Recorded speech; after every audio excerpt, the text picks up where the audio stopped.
कबड्डी के गढ़ माने जाने वाले पिंपरी चिंचवड शहर के बोप खेल में राज्य स्तरीय विधायक कप कबड्डी टूर्नामेंट का आयोजन किया गया है। ये राज्य स्तरीय विधायक कप कबड्डी टूर्नामेंट 2 वर्गों युवक और युवती के लिए आयोजित किया गया है।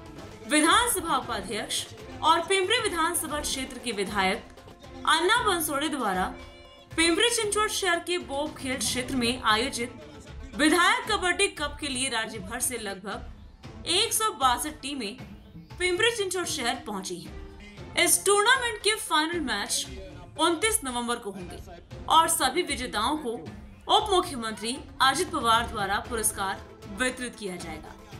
इस टूर्नामेंट के आयोजक अन्ना बनसोड़े ने विश्वास व्यक्त किया है कि इस विधायक कप कबड्डी टूर्नामेंट के माध्यम से राष्ट्रीय और अंतर्राष्ट्रीय स्तर के खिलाड़ी अवश्य तैयार होंगे।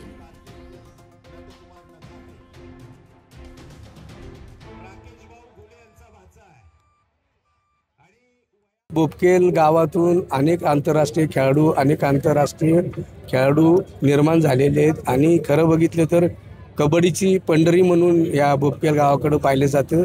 महाराष्ट्र राज्य कबड्डी असोसिएशनच्या वतीने आणि आमचे सहकारी जे जनरल सेक्रेटरी बाबूराव चांदेरे त्यांनी ही स्पर्धा या ठिकाणी आम्हाला घेण्यासाठी परवानगी दिलेली आहे। संपूर्ण महाराष्ट्रामध्ये ही पहिल्यांदाच अशी जी की कुमार आणि किशोरी आणि नंतर वरिष्ठ खेळाडू या ठिकाणी सहभागी होणार आहेत। त्या हेतूनच आज या ठिकाणी जी स्पर्धा आयोजित केलेली आणि खऱ्या अर्थाने जर तुम्ही बघितलं असेल तर आजच नाही अनेक वर्षापूर्वीपासून आंतरराष्ट्रीय खेळाडू या गावातून निर्माण झालेले आहेत आणि पुणे जिल्हा कबड्डी असोसिएशनच्या मार्फतही आंतरराष्ट्रीय खेळाडू निर्माण झालेले आहेत। Bureau report VSRS news, Pimpri Chinchwad, Maharashtra.